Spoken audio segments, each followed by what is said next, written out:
अस्सलाम वालेकुम dear students, welcome to our YouTube channel Asim tutors. आज हम सॉल्व करने जा रहे हैं biology class 9th chapter number 7 enzymes exercise MCQs को। तो चलिए स्टार्ट करते हैं फर्स्ट एमसीक्यू से। फर्स्ट एमसीक्यू है primarily all enzymes are nucleic acids, proteins, carbohydrates, lipids. तो जो एंजाइम्स हैं, एंजाइम्स बेसिकली बायोलॉजिकल कैटलिस्ट हैं और तमाम के तमाम जो एंजाइम्स हैं मेड अप ऑफ प्रोटीन। तो एंजाइम जो है वो प्रोटीन इन नेचर है। सेकंड एमसीक्यू है विच बेस्ट डिफाइंस एन एंजाइम। इनमें से कौन सी टर्म जो है वो एंजाइम को अच्छे तरीके से बेस्ट डिफाइन करती है। A chemical that break down food, a hormone that regulate metabolism, a protein that speed up reaction, a molecule that store energy।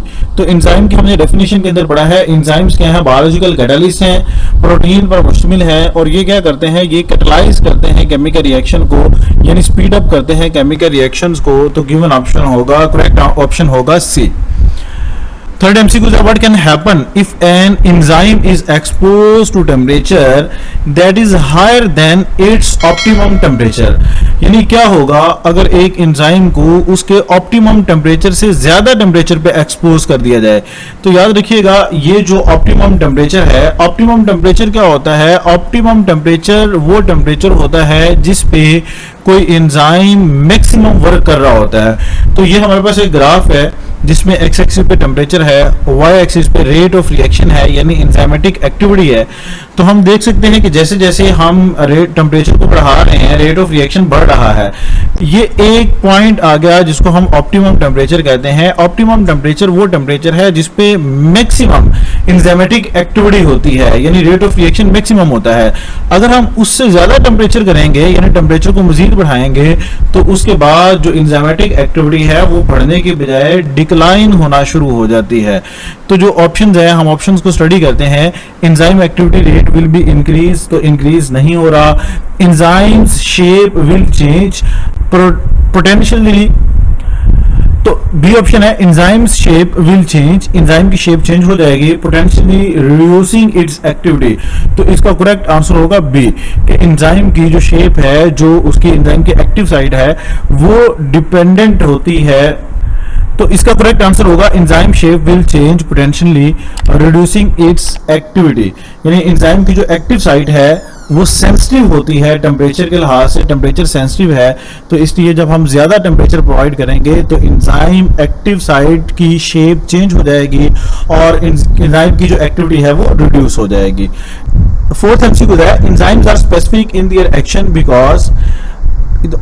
तो जो ऑप्शंस हैं their active site fit specific substrate, they are always proteins, they are consumed in reactions, they work only at high temperatures. तो हमने बात करनी है enzyme की specificity की।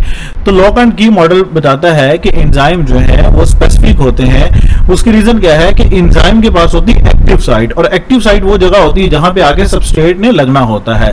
उसके बाद ये एंजाइम सबस्ट्रेट कॉम्प्लेक्स बनता है और जो सबस्ट्रेट है वो तब्दील हो जाते हैं प्रोडक्ट्स में।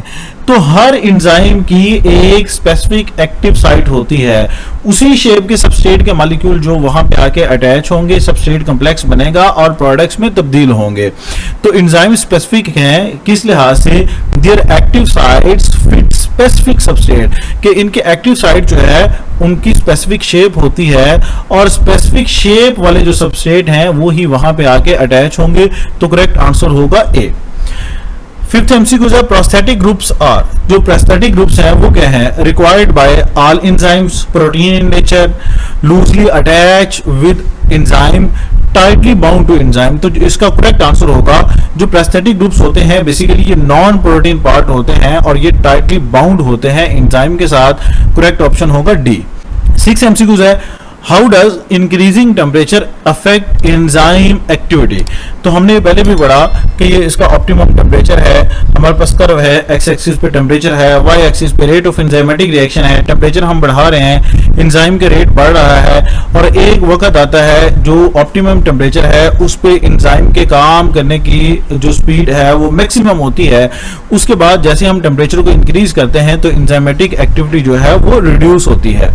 तो हम ऑप्शंस देखते हैं increase activity to a point, always decrease activity, हमेशा डिक्रीज तो नहीं होती, टेम्परेचर जब हम बढ़ाते हैं तो एक्टिविटी इंक्रीज होती है, make enzyme non functional, no effect on enzyme. तो इसका करेक्ट आंसर होगा increase activity to a point, यानी जैसे जैसे हम टेम्परेचर को इंक्रीज करते हैं तो एंजाइम एक्टिविटी का जो रेट है वो इंक्रीज होता है, लेकिन एक पॉइंट तक। किस पॉइंट तक? ऑप्टिमम टेम्परेचर तक। उसके बाद फिर रेट डिक्लाइन होना स्टार्ट हो जाता है। तो करेक्ट आंसर होगा ए। 7th MCQ है, how does competitive inhibitor affect enzyme action. तो कंपेटिटिव इनहिबिटर्स क्या होते हैं ये मैं बताता हूँ। हमने पहले अभी बताया कि एंजाइम के पास एक्टिव साइट होती है, एक्टिव साइट पे आके सबस्ट्रेट ने अटैच होना होता है, एंजाइम सबस्ट्रेट कॉम्प्लेक्स बनना होता है और फिर जो सबस्ट्रेट है वो तब्दील हो जाता है प्रोडक्ट में।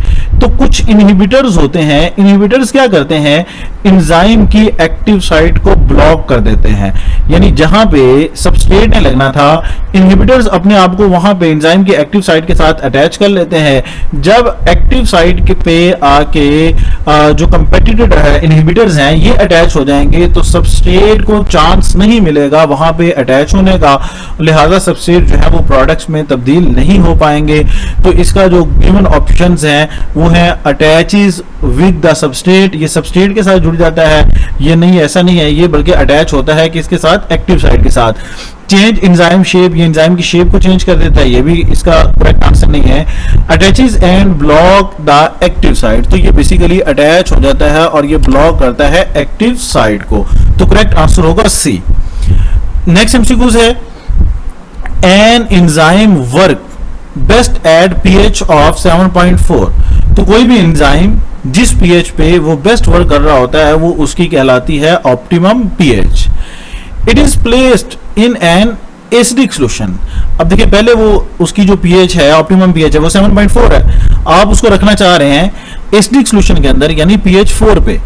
How will this affect the enzyme, यानी आप उसको 7.4 से एसिडिक सोल्यूशन के अंदर जब लेके आएंगे तो उसके ऊपर क्या इफेक्ट होगा। तो जो ऑप्शंस हैं, the active site will be modified. तो बेसिकली एंजाइम जो है ये एंजाइम सेंसिटिव टू पीएच है, any alter in the pH affect enzymatic activity। तो जब आप pH को alter करेंगे, चेंज करेंगे तो enzymatic activity भी इफेक्ट होगी। किस तरह से होगी, the active sites will be modified, यानी एंजाइम की जो एक्टिव साइट है वो मॉडिफाइड हो जाएगी, reducing substrate binding, और सबस्ट्रेट के वहां पे बाइंडिंग के चांसेस कम हो जाएंगे, लिहाजा enzymatic एक्टिविटी जो है वो रिड्यूस हो जाएगी। तो करेक्ट आंसर इसका होगा ए। MCQ नंबर 9 है, what is true according to induce fit model of enzyme. तो दो तरह के मॉडल थे, एक था lock and key model. Lock and key model के अंदर क्या था कि हर एंजाइम की जो एक्टिव साइट है वो फिक्स होती है, उसी तरह के सबस्ट्रेट आके एक्टिव साइट के साथ बाइंड होंगे तो एंजाइम वर्क करेगा, वरना वर्क नहीं करेगा। लेकिन जो इंड्यूस फिट मॉडल है इसने कहा कि एंजाइम की जो एक्टिव साइट है उसमें फ्लेक्सिबिलिटी है, वो अपने आप को मॉडिफाई कर लेती है सबस्ट्रेट के अकॉर्डिंग। जिस तरह का सबस्ट्रेट आएगा एक्टिव साइट अपने आप को मॉडिफाई कर लेगी ताकि सबस्ट्रेट को अपने साथ अटैच कर सके और उसको प्रोडक्ट्स में तब्दील कर सके। तो इसका जो करेक्ट आंसर होगा, enzymes active site changes shape, enzyme की एक्टिव साइट जो है वो अपनी शेप को चेंज कर लेती है टू बाइंड द सबस्ट्रेट, ताकि सबस्ट्रेट उसके साथ बाइंड हो जाए और तब्दील हो सके प्रोडक्ट्स में। तो करेक्ट आंसर होगा ए। नेक्स्ट एमसीक्यू है, लास्ट एमसीक्यू है, what is true about the optimum pH value of the following enzymes of digestive system. तो क्या करेक्ट होगा ऑप्टिमम पीएच वैल्यूज का इन एंजाइम के लिए जो कि डाइजेस्टिव सिस्टम के हैं। तो इसका करेक्ट आंसर होगा pepsin work at a pH low pH while trypsin work at high pH. तो पेप्सिन जो है, पेप्सिन स्टमक एंजाइम है, स्टमक के अंदर पाए जाने वाला एंजाइम है और ये काम करता है एसिडिक मीडियम के अंदर 2 पीएच पे ये बेस्ट काम करता है। तो pepsin work at low pH while trypsin जो है वो इंटेस्टिनल एंजाइम है और ये वर्क करता है बेसिक मीडियम के अंदर pH 8 पे ये बेस्ट वर्क करता है। तो करेक्ट आंसर होगा ए। तो ये थे बेटा चैप्टर नंबर 7 के एमसीक्यूज। मिलते हैं नेक्स्ट वीडियो में जिसमें हम सॉल्व करेंगे चैप्टर नंबर 7 के एक्सरसाइज के शॉर्ट क्वेश्चंस को। तब तक के लिए अल्लाह हाफिज।